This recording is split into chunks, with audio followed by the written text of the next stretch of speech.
Hello' friends, সকলোকে মই আন এটা ভিডিঅ'লৈ স্বাগতম জনাইছোঁ। আজি যাব লৈছোঁ সত্যনাৰায়ণ পূজা। এয়া যাবলৈ ৰেডি হৈ আছোঁ। মণিপুৰী বাইদেউৰ ঘৰত আজি সত্যনাৰায়ণ পূজা আছে। এয়া পূজা চলি আছে।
পূজাৰীজনে সত্যনাৰায়ণ পূজা কিয় পতা হয় তাকেই আমাক বুজাই আছে।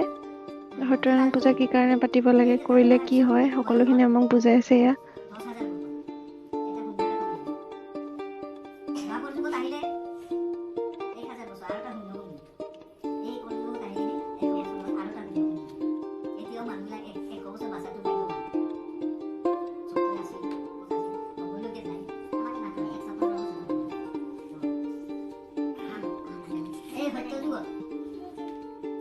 সত্যৰ পিছত ঠাকুৰ আহে।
পূজা দিবা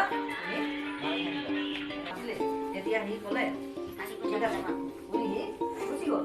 তাৰপিছত সি গ'লে তাৰ ঘৰত যাই পিনে ঘৰত গ'লে তাৰপাছত সি অসংখ্য মানে চাউল দালি এনেকৈ বহুত কিছু পইচা দিলে। তাৰপাছত সি লৈ আহিলে বজাৰত কিনি বস্তুকেইটা কিনি যেদিনা এই নাৰায়ণ পূজা কৰে এই দিনৰ পৰা সি মানে পুৰা ধনী হৈ গ'ল। ধনী হোৱাৰ পাছত প্ৰতি বছৰতে সি একবাৰ এনেকা নাৰায়ণ পূজা কৰে। এনেকা কৰতে ভামুটো ধনী হৈ গ'ল। তেতিয়া গাঁৱৰ মানুহবিলাকে কি কৰিলে আপুনি ভামুটো ধনী হৈ গ'ল, এতিয়া ভামনগৰত যাই খাওঁ আৰু এতিয়া মানুহ বহুত আহি খাই আছে গাই আছে। মণিপুৰ কি কৰে ধৰক আগে বস্তু দেৱা আনা কৰি ব্যৱসা বাণিজ্য কৰি এনেকৈ মণিপুৰী কৰি সেনেকুৱা তাৰ অসংখ্য পইচা আছে, তাৰ অভাৱ নাই। সি সেৱা মাগিলে কি মাগিলে তাৰ এটা মনত ধূপ আছে কি জানা, আজি বিয়া পাতিছে, বিয়া পতাৰ পাছত 15-20 বছৰ হৈ গ'ল, সব পইচা দন্দলত আছে কিন্তু তাৰ এটা মনত ধূপ থাকিব লাগে। সেই সেৱাটো মাগিলে ভগৱানৰ ওচৰত সেৱা মাগি ক'লে কি মোক ল'ৰা নালাগে, মই এটা ছোৱালী লাগে বুলি এটা সেৱা ভগৱানে কি পায় তাৰ গৰ্ভৱতী হৈ গ'ল। তাৰপাছত এটা ছোৱালী পালে। ছোৱালীটো ডাঙৰ হৈ আছে কিন্তু এইফালে যে পূজাৰ দিম বুলি যে হেৰি কৰিছিলে সেইটোতো পাহৰি গৈছে।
Mau durasi.